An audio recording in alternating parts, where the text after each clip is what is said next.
Hello and welcome to the Bee Formless Flow Driven CEO podcast. I am thrilled to welcome Asaf Yanai all the way from Tel Aviv, but we won't stop at Tel Aviv because you're a bit of a global trotter. That you also are based in New York and London. Welcome to the show, Asaf. Thank you. Yeah. Good to be here. Thank you for inviting me, and it's a great pleasure. Yeah, I've been pretty excited to chat to you because obviously, creativity is my background and marketing and communications, and here we are with this beautiful backdrop that you've got, which is Alison.ai, and it was founded in 2021, so it's very much in its infancy but kicking goals. You're the co-founder and CEO of Alison.ai, which is a creative intelligence platform that uses AI to analyze and optimize ad creatives, giving marketers to predictive insights, creative scores, and competitor benchmarks. But you've also just recently introduced, you're now into production. So what you said to me is we start with a marketing brief. We always start with the brief, but the brief is never the brief. And I would love to chat to you about that actually, Asaf. And then you do the storyboards and, ready-made videos. Alison.ai supports global brands with data-driven creative decisions, and you've worked with some pretty impressive brands or are working with. So, Duolingo, my mum loves that. Duolingo, Pepsi, Coca-Cola. I think you reeled off a few others, but I'll let you talk about the different partnerships. And in about 7 hours, you're about to launch a new product feature, and I'll let you tell us a little bit about that. But I'd love to hear a bit about your journey, how you founded 2021, how you founded 2021, how you founded Alison.ai, what you were doing previously. Tell us about it all. Yeah, for sure. So I'm in the media, advertising, and marketing business or industry for 16 years. I was fortunate, and Allison is actually my third startup that I'm co-founding. And I think that's definitely the one that I'm most passionate about. I think that it's not just the point in time, it's not just the buzz around AI, it's not just the super experienced team that we've built. It's the compound effect of all of those things together. But also, when we started, and it's a funny story, but when we started, there was no category, basically. There was no creative intelligence, there was no creative analysis. AI for analysis at scale was just getting started. Um, and basically, when I had this vision for Allison, I set out and I went to speak, with investors, with a lot of different CMOs and marketers. And what I found is that the vision, the story was so appealing, Yeah, 100%. but everyone had a lot of questions around the execution, right? Will AI be able to actually do it Yeah. within the course of, let's say, 3 to 4 years?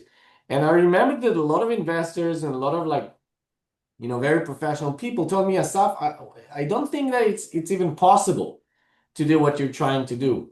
And I was certain that it's possible. And Kobe, my partner, our CTO, he was not just certain that it's possible, he already built, the initial technology back then to show and prove that it's possible. And since then, we're basically scaling and scaling pretty quickly. So we invented the category. We were the first player in the category, and today I think it's the most exciting, most lucrative even category How that is cool. also growing, in the fastest ratios on earth. Mm. Gen AI is growing between 500 and 5,000% in ad budgets and spends in a year. Like every Wow. year, that's the increase.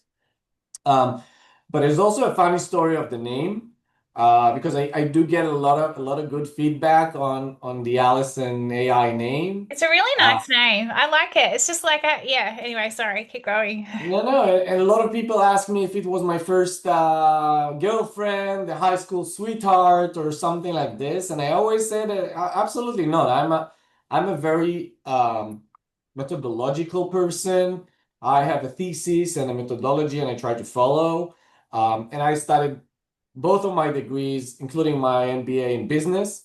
And I'm most passionate about is what's called brand positioning, right? Yeah. What makes a person relate or remember or feel close to a specific brand? And the name, it's arguably the most important thing within this Not agree mix. more. So it was a very methodological process. I knew that I wanted to have a human name. I knew that I wanted it to be a female name. I knew that it has to start with an A and has to have the AI within it, within the name Ah, itself. yeah. And then like a research guy, an intelligence guy, I just went over, thousands and thousands of potential names until I got to the Allison name that basically ticked all the boxes. But also another, maybe a tip for, entrepreneurs looking for a good name. I was also looking for references online. I wanted to see if there's no negative connotations or negative references for a specific name online. And I'll give you an example. I was thinking of Hillary when Hillary. back then. Hillary, yeah, Hillary. Oh, yeah. Now, Hillary is a very controversial name. 50% of Americans probably like it, and the other 50% probably hate it.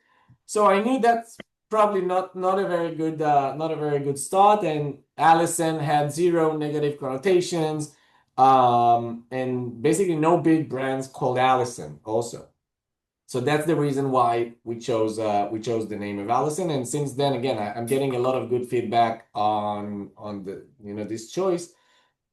Um, It so feels this is just really, sorry, it just feels really fluid, really like it's got a really great feminine energy to it. And I can see why you wanted to choose a feminine name, like from an AI perspective, machine. And I could be wrong here, but just thinking about the tone and, your various probably clients and making sure that it was, uh, like what's the word I'm looking for? But just accessible, if you like, right? And not feeling like it was something that was, oh, this is scary. Because AI has, already has some boundary, like barriers, etc. to it. And so you're new to you're creating a new category. I get the sense that's how the name was also, yeah. exactly, exactly, exactly. So, like you said, when we started, our mission was um, slimmer than it is now, or smaller, or slightly smaller than it is now. Back then, the biggest challenge was lack of creative understanding and lack of clarity. Because creatives are basically like a black box, if you think about it. When you run your ad creatives on Meta, Google, TikTok, Snapchat, and the other platforms, you don't really know why one video, one creative worked and the other did not. So we started with clarity.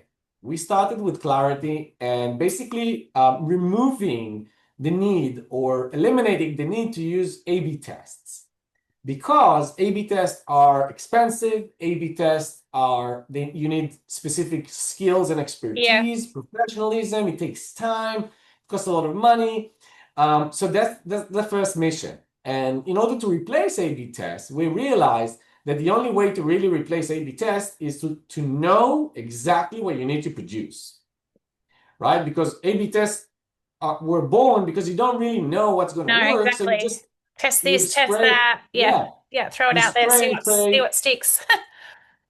Exactly. So if you would have known what sticks, you didn't have to go through the entire A/B test process. So this is Mm. how we started. So we started by looking at our customers' creatives with AI, analyzing them at scale, breaking them down into thousands of elements, and then basically correlating those elements with the actual performance of the creative or the videos. So once correlated, we know exactly, but exactly with extreme precision for every platform, for every placement, for every type of audience, and even campaign, we know exactly what are the right visuals that would yield the highest performance. Yeah, right. So it also touches on hyper personalization. Instead of creating one version for your entire Instagram campaigns, for example, you could now create using data. You can now create versions that would maximize performance and maximize potential per specific audiences, interests, campaigns, and so on. Yeah, right. Then I asked our customers if they're using our insights, those recommendations that we provided them. And they said, look, this is phenomenal. There's no way we could reach those levels of granularity and those levels of understanding on our own. However, you're only looking at our own data, meaning you're looking at past experiences. You don't look at new things, like what about Forward, innovation, about future, yeah. creativity, right? So this was my first aha moment with Alison, and I realized that we need to look outside of the box. And in order to look outside of the box, or the closest thing, the most relevant thing is your competitors, right? So we came up with a competitive intelligence module that not only looks at our customers' creatives, but also looks at their direct competitors' creatives and analyzing their creatives with exactly the same ways and methods so we can run a gap analysis and show you what are the gaps or similarities between your creatives and your activity and your competitors. And then we also feed it back as insights that are generated from your competitors and not just based on your own data. This is a little bit of a innovation, creativity, and again, out of the box thinking, staying ahead of the trend, ahead of the market, and so on. Then asked our customers again if they're using our supercharged insights. They said again, look, this is phenomenal. It's even better than before. We now know with extreme clarity, extreme precision what we need to produce. However, there's still a production workflow that we need to go through, Mhm. right? Producing the marketing brief that we Yeah. talked about, producing storyboards that envision how the video would look like, and Bring it to life. ultimately Yeah. creating the actual video. So they came to us almost begging, seriously, almost begging to come up with solutions for this as well. So this was the second aha moment when we realized that we can't really stop at insights and or stop at the recommendations because we're only capturing a portion of the workflow or Yeah. half of the workflow. And the mission since day one was not only to capture 100% of the creative workflow, but also make it completely agnostic. So we could work with PepsiCo, Nestle, Coca-Cola from one side, but also work with HSBC and Bank of America from the other side, and Duolingo, Uber, Tinder, OkCupid, and those kind of companies as well. Completely agnostic, web, mobile, video, static, all together. So we came up with our prompt engineering engine. The prompt engineering engine helps us take raw insights, billions of data points actually, and transform them into marketing materials on the fly. So you look at the data, you know what data is gonna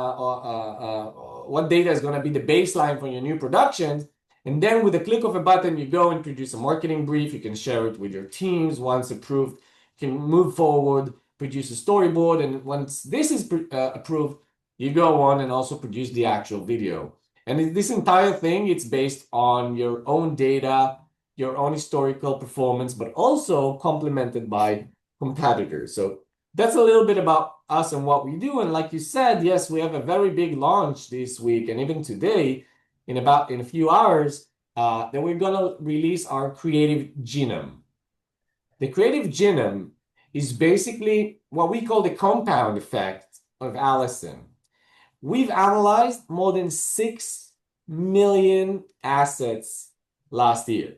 Geez, Six that's millions. huge. Yeah. And we've extracted billions of data points, well over 50 billion. And that means that that's the deepest research ever conducted on ad creatives, ever. So we took our learnings, we took those learnings, those data, billions of data points, and we created an intelligence layer. Basically like the map of performance with three main anchors. We look at the visual elements, we look at the context, and we look at the goals and KPIs you're trying to achieve. And basically, our model knows exactly what you should be producing given specific context, visual elements, and then also what tailored to your goals and KPIs. Wow. With quite an incredible story, like in and a journey in terms of big kudos, congratulations to you guys. Like in terms of what you've been able to create. I got lots of questions. AI's been around, I did my first AI course again through the USA back in 2023, and I think like it was like, 1% of the population at that point were even doing any form of AI courses. When did you guys like, because I know I didn't realize AI has been around since the 1950s or 60s, right? And I think a lot of people don't understand that it has been in existence for quite some time. But obviously, in the last, in particular, 12 months, it's just catapulted and it's revolutionizing everything we do. Like, have you always been, like, how did you come into AI? Like, and, how did you, like, yeah, I always love to understand a little bit about that and then putting that creative piece together because you guys it's data science and creativity, right? And it's all encompassing and you're essentially revolutionizing the model. You're revolutionizing the agency model, and in terms of what companies can do, not from just optimizing from efficiencies, but optimizing from a commercialization perspective. Yeah. So Yeah. like, yeah, So yeah, actually, I've always been passionate about AI. Yeah, I'm 38, and yeah, when I was younger, AI wasn't a big thing, wasn't a thing. It wasn't even called AI, by the way. It was called machine learning. That's yeah, that's the first that's the first real term that kind of explains AI in a way. And I remember again when I met Kobe, beginning of 21, my partner, and I told him what I'm trying to do. He said, "Oh yeah, I've done those things 5 years ago with machine learning. We could definitely do that, but guess what? Now it's a lot cheaper, and I can do this now. But in 6 months, I would probably have a revamped version that would do 50x on what we can do right now." So he basically knew that this revolution is going to start, and the way we've built our technology is call it with again with layers. yeah, So the model that we're using, the VO3, the OpenAIs, and even our own models are transformative. We can increase the accuracy of the models. We can increase the relevancy. We can increase the data sets almost with a click of a button. So the entire way we've built the technology is to introduce scale that we didn't even know possible. We didn't even know what will be the scale when we started, but we knew that yeah, what we're doing, what we did in 22, we knew that now in 25 we're gonna do 50, maybe 100 times more in scale. So the way we've built the technology is to accommodate those new changes. yeah, right. Uh, and this was a big challenge because with before every revolution you don't really know how it's going to look like. No, You don't know what's the legislation and the laws are going to be. You don't know how's the adoption going to yeah. be. You don't know how pricing and cost is going to be, but you know that it's going to be way better than it is right now.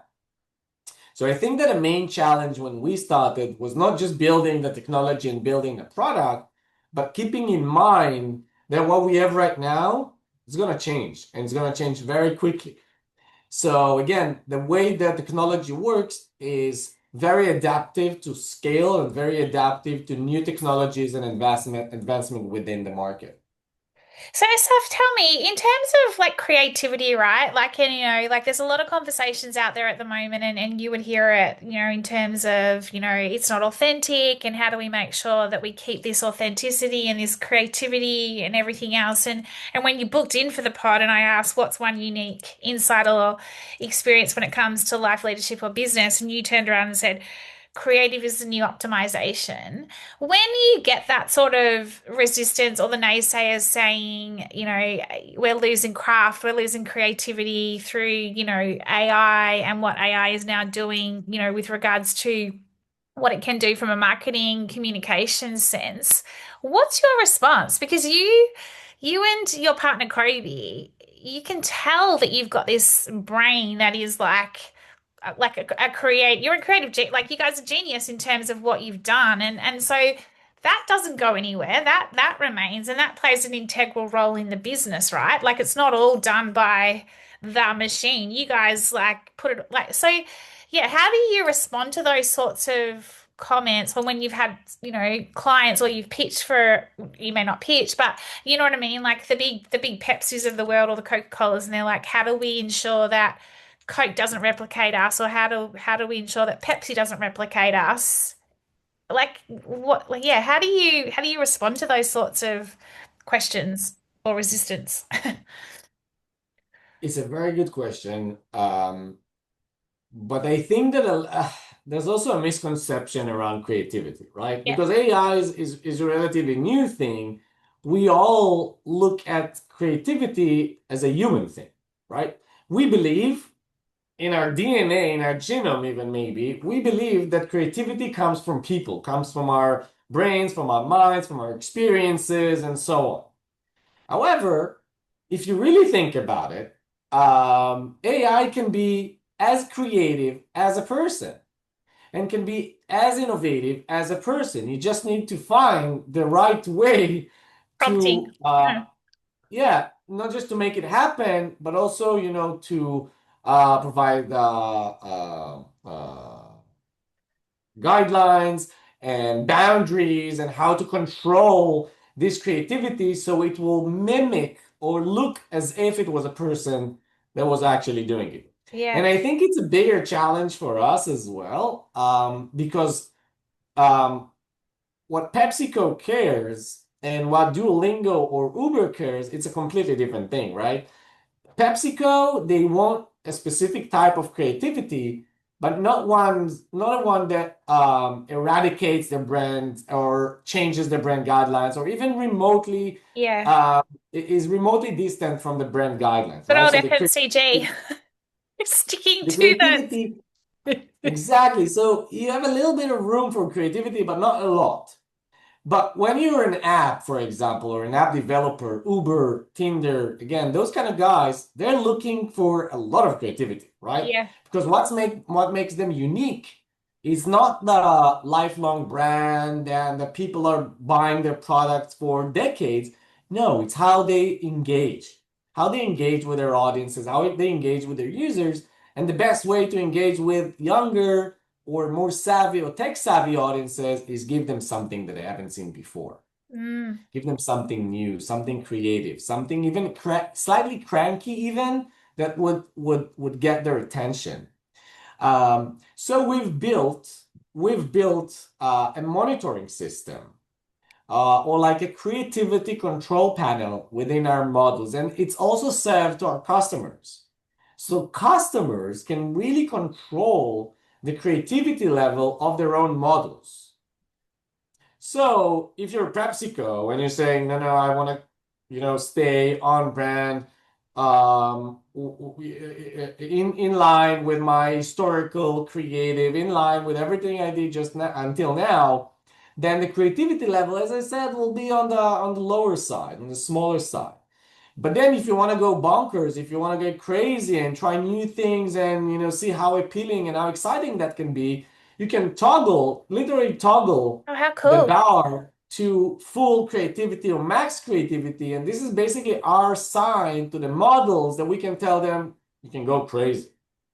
You can go as crazy as you want, but also stay on brand, Well, I was about to stay within. say, yeah, how do you ensure then they stay on brand? Because you have some, no, like let's face it, like sometimes you get we've all done it where I mean, I even do it with my own designer at times. I'm like, oh, can we do this? And she's like, calm down, like sort of thing. Because I'm always like, let's push this and push that. She's like, pulls me back in. I'm like, oh yeah, okay. You know what I mean? Like, but yeah, Absolutely. how do you, because there's a bit of, like guardian, brand guard, guardian, like, or custodian here.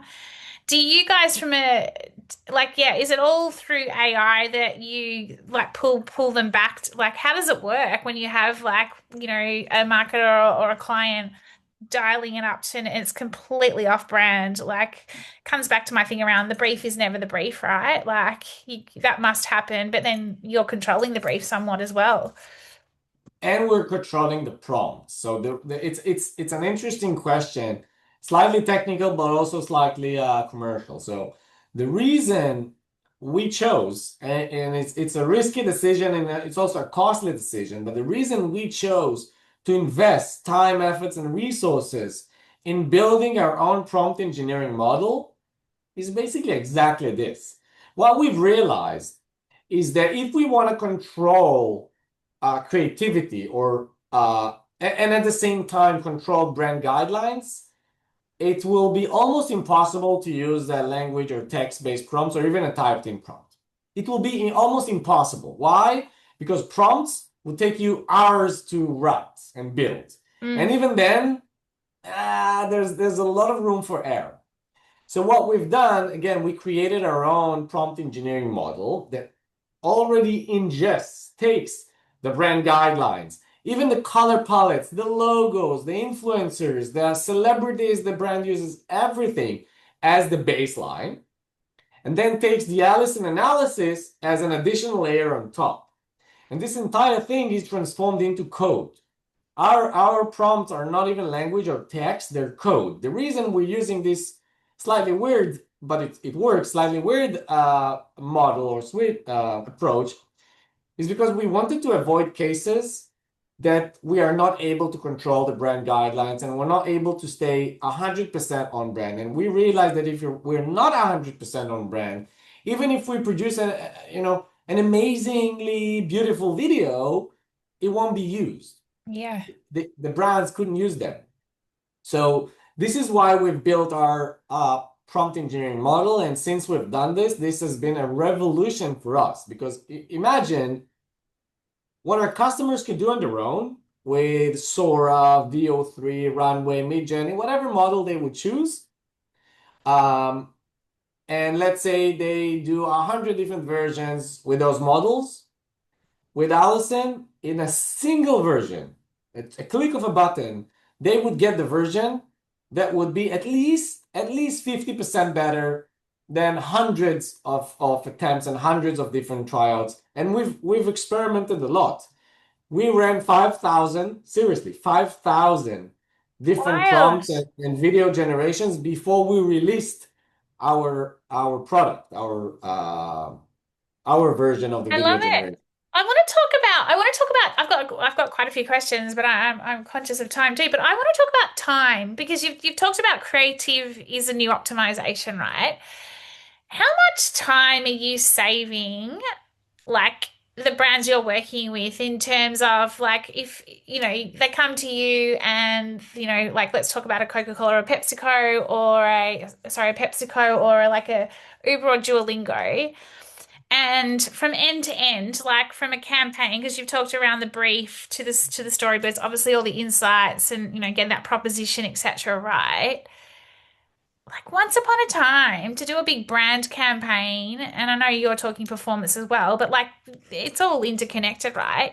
Could take up to 12, 18 weeks to, from brief through to production to then launching. How much time does like Ellison, for example, save a client? Do you know what I mean? Like, yeah, like Yeah. is there a way to say like this will do you actually say to clients this will, this is the time frame is this? Like, how does it work in that regard? So Is that a silly question?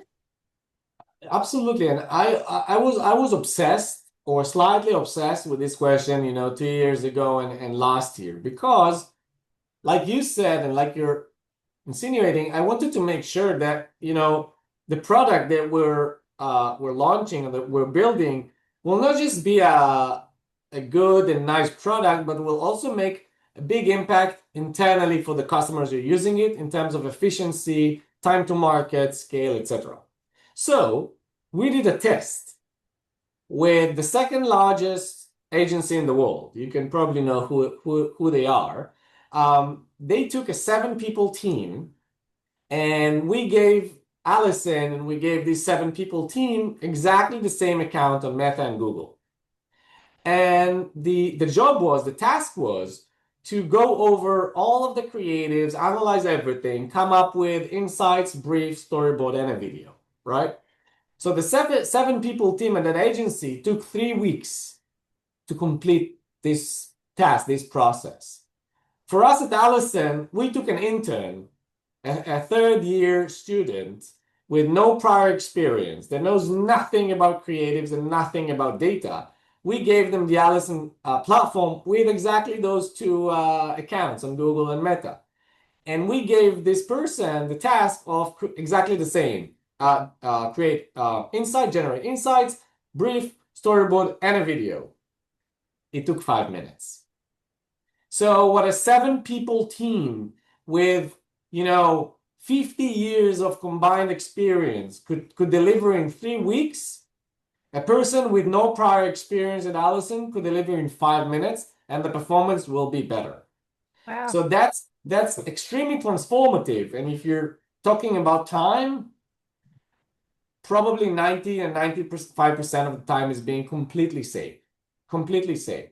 But in a way, I also call it the dual effect, because saving time, efforts, and resources, it's one side of the equation. The other side is, okay, how are we only saving, or are we also increasing our performance, increasing our revenues, enhancing, augmenting our strategy?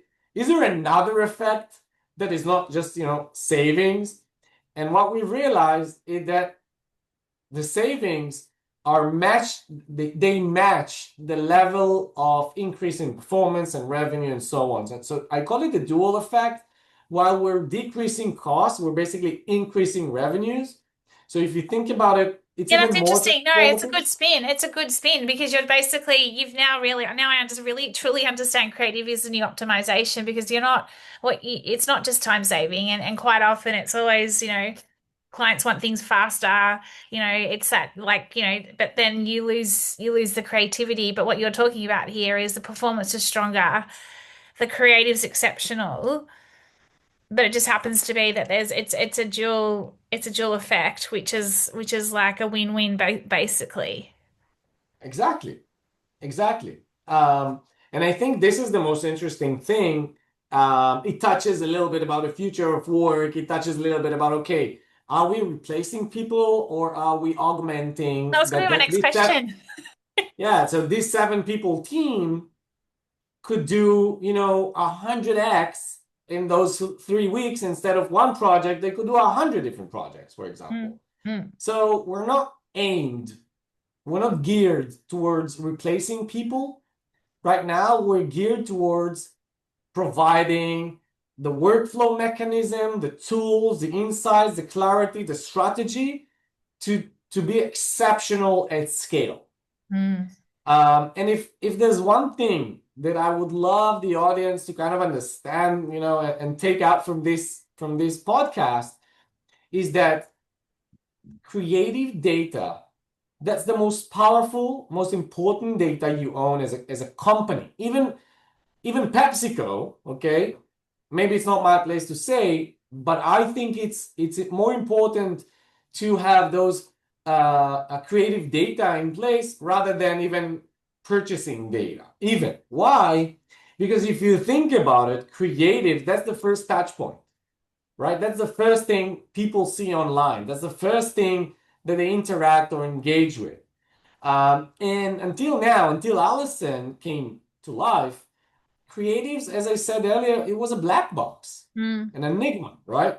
Um, so if we are decoding or uncovering those data points behind or within creatives, it's not just that you learn a lot and you now understand what you need to produce.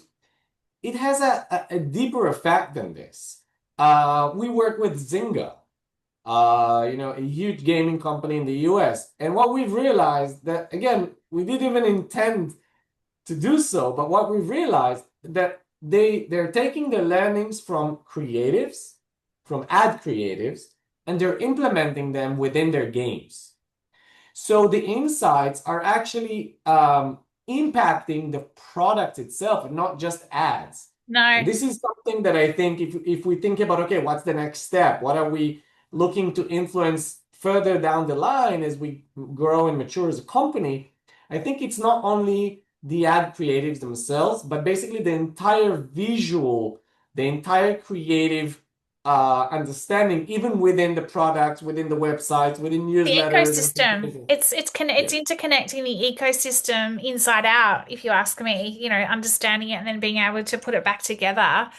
How, Asaf, how do you, as a founder and in such a being a trailblazer, you and Kobe, your partner, how do you switch off? Because I've been having this conversation a lot with quite a few people who, are in the AI space, and I've noticed lately that, I'm all about, subtractive psychology, like optimization we were talking about, like the more we add, the more we don't get those fresh perspectives.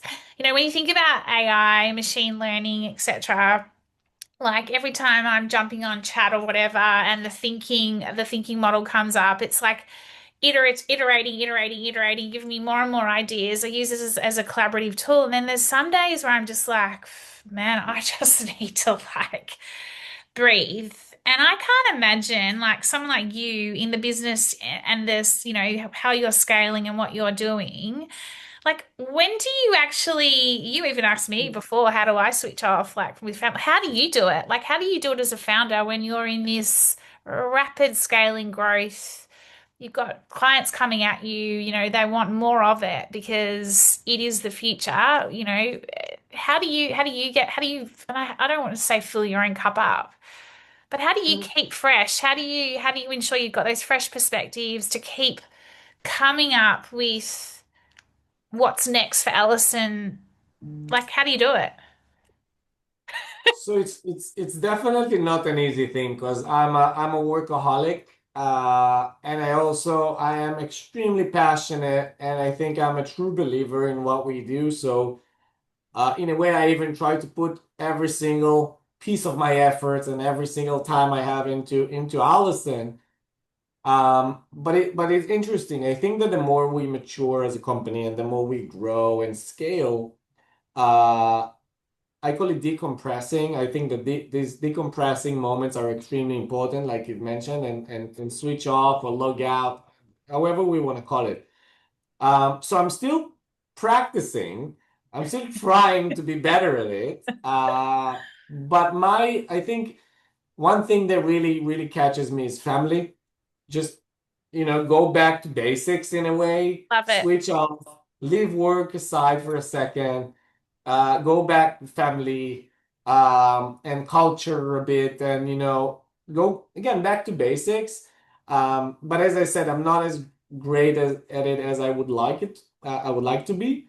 Um, but that's what I'm trying to do. This is from one side. I think from the other side, if we're thinking about how do we come up with fresh ideas and how do we know what's next for Allison and how do we come up with the vision and roadmap, this is I use a different tactic, a completely different tactic. It's not decompressing, it's going out and speaking with founders, speaking with CMOs. You mentioned that you interviewed 180 180 or since February, yeah. yeah, globally, yeah. So you're an amazing pace, Belinda, by the way, because I've interviewed 170 CMOs within 2 years. And I realized that every single one of those conversations gives me a little bit of a food for thought, just a little bit. And again, the compound effect that all 170 conversations together gives me more clarity and helps Yeah, me understand where the market is, how people so are true. thinking, what are their vision and what they're expecting to happen in the market. And I try to tap into this quite a lot with founders, with other CMOs that I look up to, and sometimes also with investors because investors they meet a lot of startups, they meet a lot of new Yeah, ventures, and sometimes they can really point out a niche or a vacuum or an area that is, as a company you can tap in and grow. yeah, it's fascinating. I love it. I love that you've got this decompression, but also then this point around exactly that. It's like real time.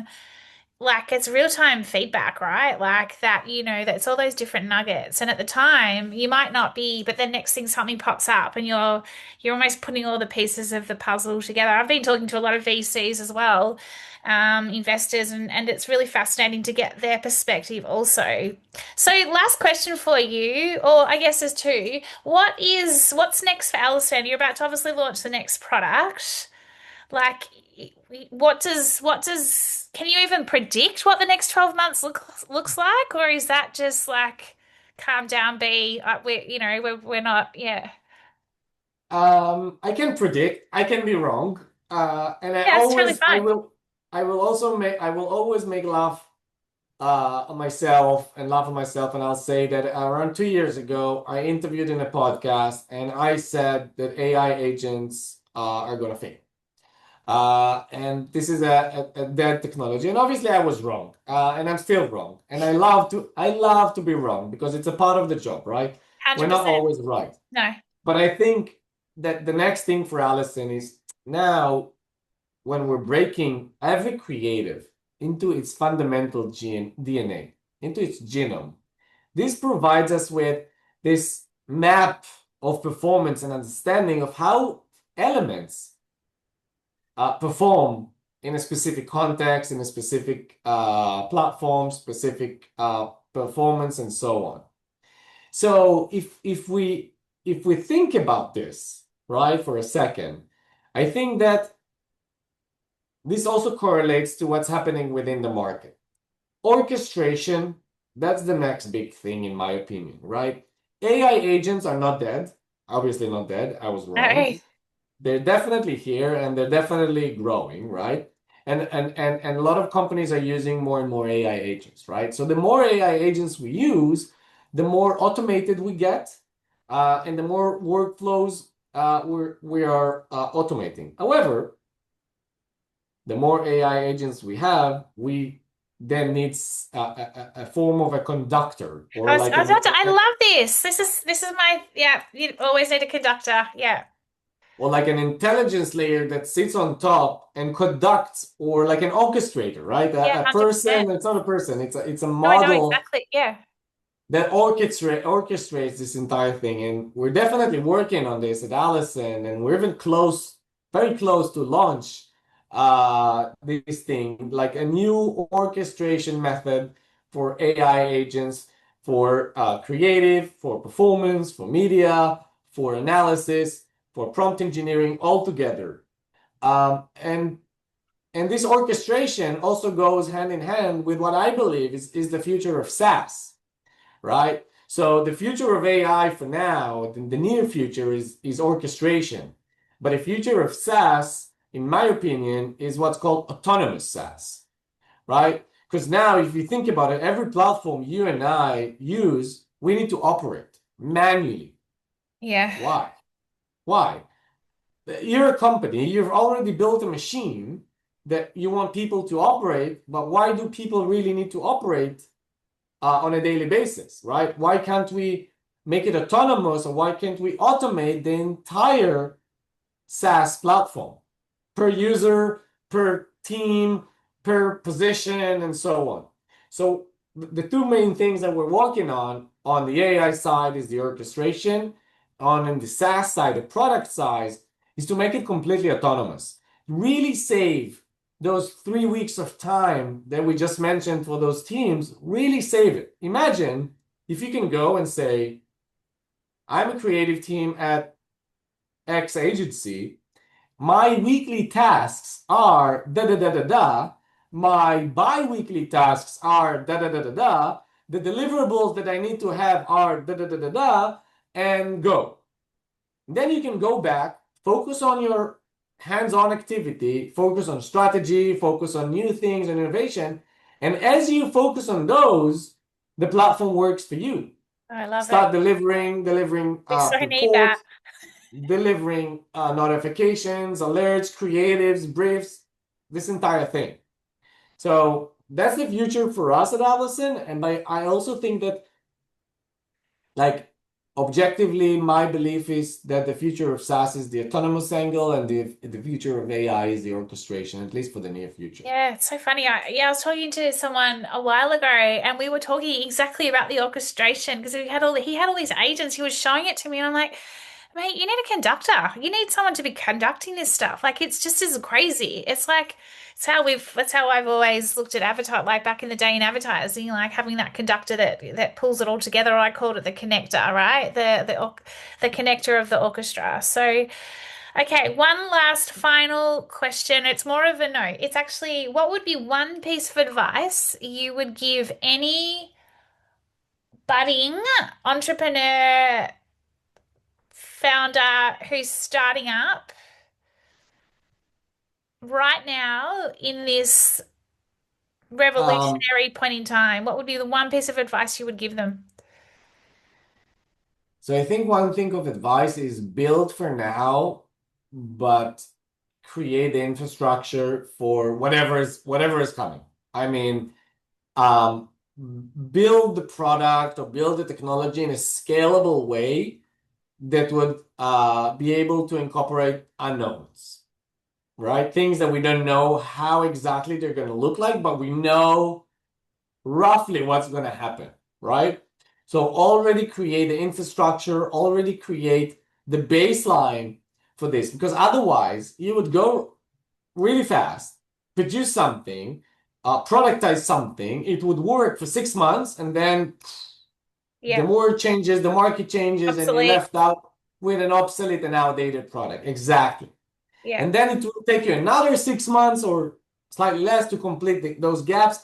But it's the tortoise and the hare yeah, analogy that you're constantly chasing new trends after they appear or long after they appear. So in order to stay creative, stay innovative, and stay ahead of the technology and everything that's happening, and really be a trailblazer, a pioneer, a leader in your category, try to build for now, but prepare for later, or prepare for the next gen of technology or the next version of the technology. and remain formless is what that's the whole formless piece for me because we're constantly shaping and reshaping. We're going from one form to the next optimized form and then the next form. Like having that ability to be fluid and, not resist the unknown and uncertainty, but be able to lean into it and have the courage to do so. I love it. Asaf, how do we find out more about Alison.ai and how do we find out more about you and all your wonderful insights? Yeah. So about me, please reach out. Feel free to reach out to me on LinkedIn, Asaf Yanai. I always reply and try to do it in a timely manner. At Allison, again, you can either visit our LinkedIn page at Alison.ai or our website at Alison.ai. And as you said earlier, we have a very exciting launch today. So stay tuned, guys. It's going to be amazing. You so much. I've really enjoyed our chat. It's always like I'm getting so much inspiration and just like my brain is again going, yeah, like all these ideas and thoughts. I've got one for you actually that I'll quickly chat to you about after this. See, here I go. Like I just got so thank you so much. Have a great day and a great week ahead. And yeah, huge success to the latest product that you're about to launch in the next, 5 or so hours.